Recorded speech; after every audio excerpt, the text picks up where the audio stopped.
এবার রোববার থেকে নতুন পদ্ধতিতে বিক্রি হবে তেল।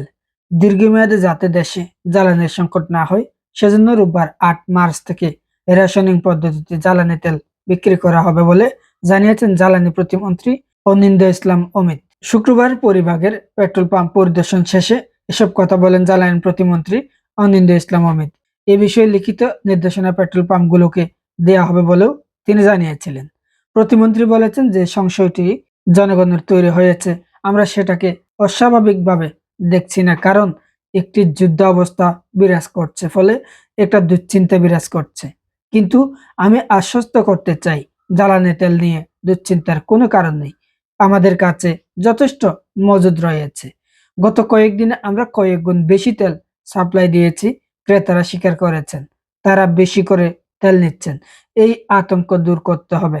সবাইকে বলতে চাই, জনগণের দুর্ভোগ কমানোর জন্য সরকার যথেষ্ট সচেষ্ট আছে।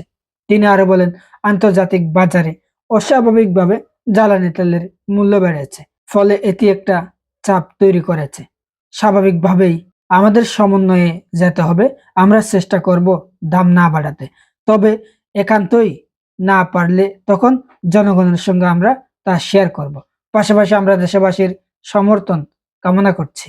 ঠিক জ্বালানি প্রতিমন্ত্রীর এই বক্তব্যের পরপরই বিভিন্ন পেট্রোল পাম্প তেল বিক্রি বন্ধ করে দিয়েছে, কারণ এই তেল কোনোভাবে অতিরিক্ত বিক্রি করলে হয়তো ভবিষ্যৎ তাদের পোহাতে হবে। যেহেতু তেল সংকট চলছে দেশের বিভিন্ন পেট্রোল পাম্পগুলোতে, বা দেশের জ্বালানি সংকট যেভাবে তৈরি হয়েছে বা তৈরি হচ্ছে, এতে মনে হচ্ছে দেশে খুব অতি শীঘ্রই হয়তো তেল একেবারে সংকটময় পরিস্থিতির শিকার হবে। দেশের যে অবস্থা, দীর্ঘমেয়াদে যাতে জ্বালানি সংকট না হয় সেজন্য সরকার চেষ্টা করে যাচ্ছেন। কিন্তু এভাবে যদি যুদ্ধ চলতে থাকে তাহলে দেশের তেলের বা গ্যাস বা অন্যান্য জিনিসপত্র বা দ্রব্যমূল্য প্রতিটি ক্ষেত্রেই, প্রতিটি সেক্টরেই কিন্তু দাম বাড়ার বা সংকট হওয়ার সম্ভাবনা দেখা দিয়েছে।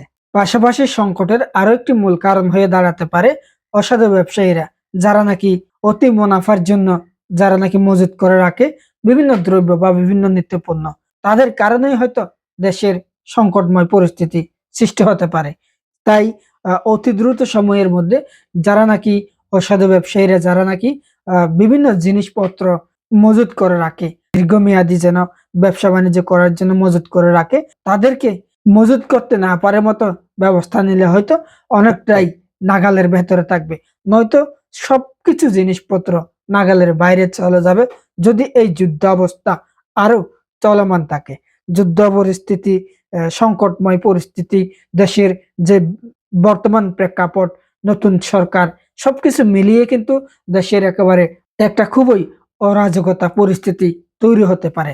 সেই সুযোগকে কাজে লাগাতে গিয়ে হয়তো অন্যান্য রাজনৈতিক দলগুলো ফায়দা লোটাতে পারে।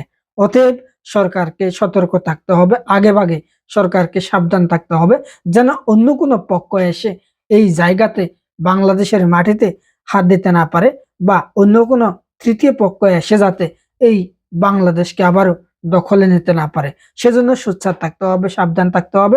সবকিছু দ্রব্যমূল্য যেন নাগালের ভেতরে থাকে সেই চেষ্টা করে যেতে হবে সরকারকে।